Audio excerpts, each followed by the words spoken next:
Tira tuas mãos, me traz à tona pra respirar, me faz andar sobre as águas. Tu és o Deus da minha salvação, és o meu dono, minha paixão, minha canção e o meu louvor. Declare a Ele. Aleluias,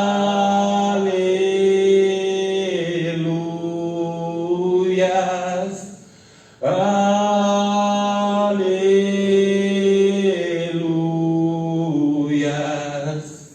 aleluias, aleluias.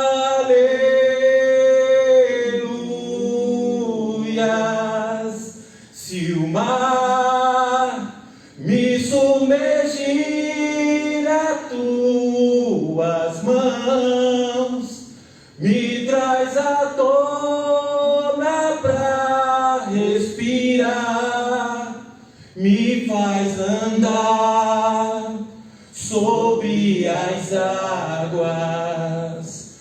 Tu és o Deus da minha salvação, és o meu dono, minha paixão, minha canção e o meu louvor.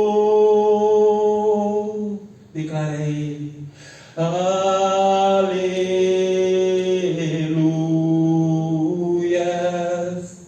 aleluias.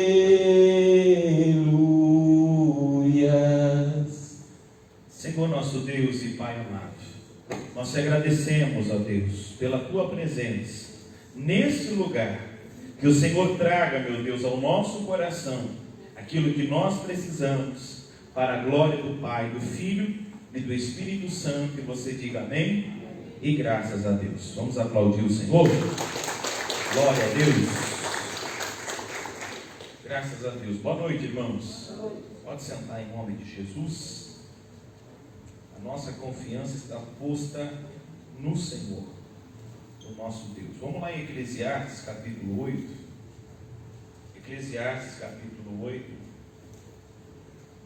Nós vamos ler a partir do versículo de número 11.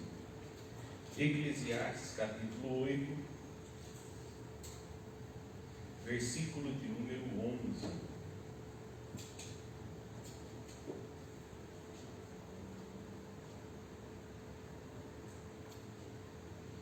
Se o sol se pôr. Eclesiastes 8:11, quem achou? Diz assim, ó: porquanto não se executa logo o juízo sobre a má obra, por isso o coração dos filhos dos homens está inteiramente disposto a fazer o mal, ou a praticar o mal. Ainda que o pecador faça o mal 100 vezes, e os dias se lhe prolonguem, contudo, eu sei com certeza que bem sucedem aos que temem a Deus, aos que temem diante dele. Porém, o ímpio não irá bem, e ele não prolongará os seus dias, que são como a sombra, porque ele não teme diante de Deus. Ainda há outra vaidade que se faz sobre a terra, há justos a quem acontece segundo as obras dos ímpios, e há ímpios a quem acontece segundo a obra dos justos. Digo que também isto é verdade. Amém, gente? Nós, quando olhamos muitas das vezes para o ser humano em si, para a humanidade, nós temos a tendência de nos esquecer daquilo que a palavra declara, daquilo que a palavra diz, E muitas das vezes parece que o mundo que nós vivemos, ele é injusto. E na verdade o mundo é injusto. Mas nós servimos a um Deus que é um Deus de justiça, né? Parece que as coisas elas são invertidas, né? O bom parece que ele paga muitas das vezes, e o ruim, aquele que parece que a coisa sempre para ele dá certo, sempre ele vai bem. Nós temos até isso, né? Aquela coisa, por exemplo, muitas das vezes o mal ele é guardado, ele é protegido, né? Ele é livre da morte. O cara passa por um acidente, 2, 3, 4, 5, e a pessoa que às vezes que nós olhamos e acreditamos que aquela é uma pessoa boa, ela quebra a unha do dedão, aquela unha infecciona, e a pessoa morre por causa da unha quebrada, a unha que bateu, e era uma pessoa tão boa. E quando nós olhamos para a palavra de Deus, irmãos, nós vemos que muitas das vezes o juízo de Deus ele não é imediato, né? Ou a recompensa das más obras, ela não é de imediato. Por exemplo, a lei da natureza. Se você colocar a mão no fogo, o que vai acontecer com a sua mão? De imediato, ela vai queimar. Isso é uma lei. O fogo está lá. Você colocou a mão no fogo, sua mão vai queimar. Só que quando a gente executa uma má obra, né, quando o homem se desvia daquilo que a palavra declara, daquilo que a Bíblia diz, não vem de imediato. E é aqui que muita gente se engana, irmãos. É aqui que muita gente ele continua na prática, muitas das vezes na prática do erro, na prática do pecado, porque ele diz assim: poxa, não aconteceu nada. Eu fiz isso, eu fiz aquilo, eu fiz tal coisa. Mas como é que eu estou? Esse negócio de juízo de Deus, de colher o que se planta, lá, está dando tudo certo. Eu estou fazendo tudo errado, né? Eu estou andando no caminho errado, parece que a coisa não vai. Estou bem? Aparentemente nada tem acontecido, as coisas continuam dando certo. E o Salomão ele diz para nós, né, no versículo 11: porquanto não se executa logo, de imediato, o juízo sobre a má obra, por isso o coração dos filhos dos homens está inteiramente disposto para fazer o mal. O que isso significa? Que muitas das vezes o juízo, irmãos, ele não é imediato. A coisa não vem, vamos dizer assim, ele plantou aqui um mal, né? Uma má prática, uma má obra, ele se desviou muitas das vezes daquilo que a palavra declara. Pecado é isso, né? É errar o alvo. E a pessoa fala: poxa, eu estou fazendo, estou errando, não aconteceu nada. E aí o Salomão explica: por isso o coração do homem está inteiramente disposto a praticar o mal. E parece que aqueles que praticam o mal, as coisas parecem que para eles funcionam, andam, né? E aí ele continua dizendo, versículo 12: ainda que o pecador faça o mal 100 vezes, e os dias se lhe prolonguem, contudo eu sei com certeza que bem sucede aos que temem a Deus, aos que temem diante dele. Então, não importa, irmãos, aquela pessoa que tem atitude errada, que anda no caminho errado, que, entre aspas, que aparentemente a vida dela está boa, a coisa está andando certo, o Salomão ele declara o quê? Que o bem vem para aquele que teme a Deus, para aquele que respeita a palavra de Deus, para aquele que tem o temor no seu coração e ele se desvia daquilo que é errado, se desvia daquilo que é mal, né? Aquela pessoa que mesmo, né, ele tendo que às vezes pagar por ser justo, por ser reto, ele não volta atrás. A gente vê, por exemplo, José, quando José é acusado de forma ali mentirosa pela esposa de Potifar, José, por ser um homem íntegro, um homem reto, e por não se deitar com aquela mulher que vinha insistindo com ele por vários dias, a Bíblia diz que aquela mulher o acusa, né, mentindo sobre ele, faz uma acusação dizendo que ele havia tentado se deitar com ela. E qual foi a consequência dele temer a Deus? Ele foi preso injustamente, ficou alguns anos na prisão, mas diante de Deus, irmãos, ele estava com o seu caráter, né, com a sua pessoa, diante de Deus aprovado. E muitas das vezes a pessoa, ela fala, poxa, mas eu vou ter que pagar pelo bem que eu faço, eu vou ter que cumprir, né, alguma coisa por aquilo que eu estou fazendo de correto. Muitas das vezes é muito melhor, irmãos, do que ceder aquilo que é errado, do que ceder aquilo que é mal, né, e pagar aquilo diante de Deus. É o versículo 13 diz: porém, o ímpio, ele não irá bem, e ele não prolongará os seus dias, que são como a sombra, porque ele não teme de diante de Deus. Então a pessoa que anda em má obras, irmãos, que pratica as más obras, é sinal de que ela não teme a Deus, de que ela não anda diante de Deus. Lá em 1 Timóteo, no capítulo 5, vamos lá, Novo Testamento, 1 Timóteo, capítulo 5, nós vamos ler o versículo de número 24.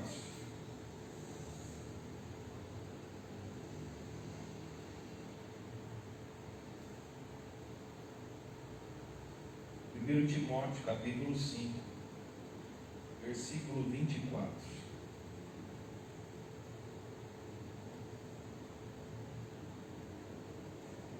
Diz assim a palavra de Deus, ó: os pecados de alguns homens, eles são manifestos, precedendo o juízo, mas em alguns manifestam-se depois.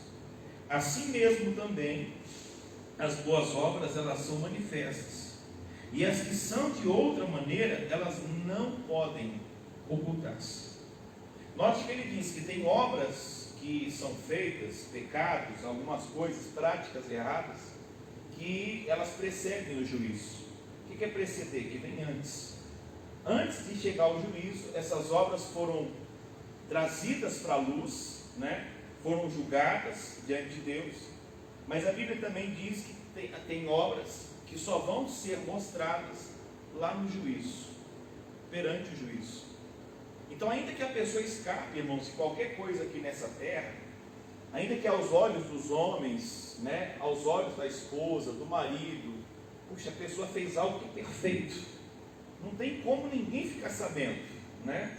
Já viu o crime perfeito, né? Foi perfeitinho aquilo que eu fiz errado, ninguém sabe, está bem escondidinho e tal. Mas é mais perigoso, irmãos, porque aquilo que não se der a conhecer aqui nessa terra, que não vier aqui a ser conhecido aos homens, né, a ser pago aqui nessa terra, vai ser conhecido aonde? No juízo. Diante de Deus, nem nada, irmãos, ficará desapercebido. Então, muitas das vezes a pessoa ela fala assim: poxa, eu sou sábio, eu sou inteligente, olha o que eu fiz, ninguém sabe, ninguém vai ficar sabendo, minha vida está boa, está dando tudo certo.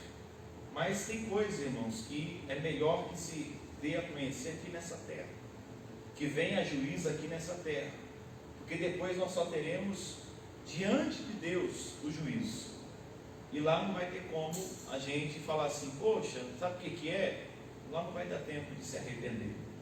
E por que o juízo não é de imediato, irmãos? Lá em Apocalipse, no capítulo 2, vamos lá, a Bíblia dá uma luz para nós, porque que muitas das vezes o juízo ele não acontece imediato. Apocalipse capítulo 2, nós vamos ler o versículo 21.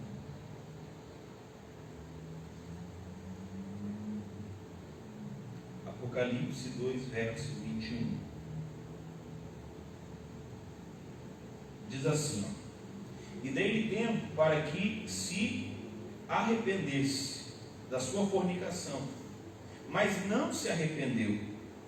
Eis que a porei numa cama, e sobre os que adulteram com ela virá grande tribulação, se não se arrependerem das suas obras. E ferirei de morte a seus filhos, e todas as igrejas saberão que eu sou aquele que sonda os rins e os corações, e darei a cada um de vós segundo as vossas obras. Por que muitas das vezes o pecado, o juízo não é imediato? Não é como você colocar a mão no fogo e queimar de imediato, né? Porque se o pecado fosse assim, irmão, ninguém pecaria, né? Imagine, você pecou, o juízo veio de imediato. Poxa, se você faz isso, agora eu não vou fazer isso mais. A pessoa se desviou um pouquinho, veio de imediato a consequência, né? Mas muitas das vezes demora, é prolongado. Às vezes o juízo vem daqui a 2, 3, 4. E às vezes o juízo, irmãos, não vem nem na vida da pessoa, vem na vida dos filhos, né? A gente discorre um monte de textos, tem um monte de textos que a Bíblia fala que as consequências virão na sua próxima geração. Seus filhos, né, serão levados cativos, seus filhos, e assim por diante. Mas por que muitas das vezes o juízo não é de imediato? Deus está dizendo para nós aqui, ó, versículo 21, e dê-lhe tempo para que se arrependesse. Deus, na sua misericórdia, irmãos, Ele não traz o juízo daquela má obra, daquele erro. Por quê? Porque Deus, Ele é misericordioso, e Ele dá tempo para que a pessoa se arrependa, para que a pessoa se converta daquele pecado, se arrependa daquela má obra, e se volte para Deus, e se volte para o Senhor, e dê tempo para que se arrependesse. Então muitas das vezes a pessoa está ali, ela fala, não aconteceu nada, não veio nada aconteceu comigo, está dando certo a minha vida, porque as coisas estão dando certo, irmão, não significa que tudo está certo, né? E a pessoa continua seguindo a sua vida, maravilha. Só que a pessoa precisa entender que aquilo é misericórdia, irmãos. É o tempo que Deus está dando, né, para a pessoa se arrepender. E se naquele período em que a pessoa, né, não veio juízo, a pessoa não se arrependeu, não confessou, a pessoa parte naquele período. A pessoa morre daquele jeito, naquela situação. O que vai acontecer?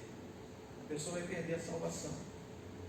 Então Deus, irmãos, na sua longanimidade, na sua benignidade, Deus na sua grande misericórdia, Deus Ele dá tempo, né? Aquele tempo que muitas das vezes a coisa continuou funcionando, dando certo, é a misericórdia. Não entenda como injustiça. Tá vendo? Ó? Esse negócio de andar tudo certinho, de fazer as coisas tudo certinho, não serve para nada, né? Olhando para o mundo, a gente olha, fica meio falando, né? Mas olhando para a palavra de Deus, irmãos, nada fica impune diante de Deus. Nada passa batido aos olhos do Senhor. E Deus, na sua misericórdia, Ele dá tempo, né? Voltando aí em Romanos capítulo 2, vamos lá? Romanos capítulo de número 2. Atos, Romanos 2. Nós vamos ler o versículo de número 16.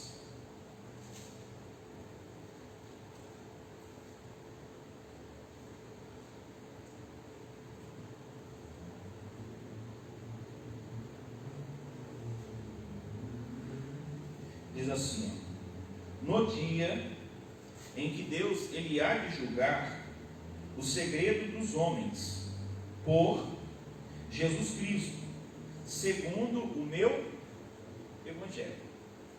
Vai chegar um dia em que Deus Ele há de julgar os segredos dos homens por meio de Jesus Cristo, né?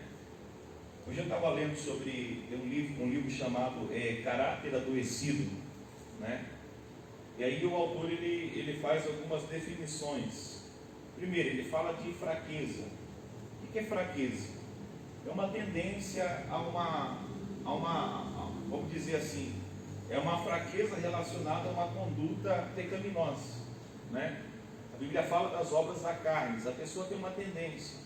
Aí tem lá a ira. Às vezes a pessoa é tendenciada à ira, ser uma pessoa nervosa, né?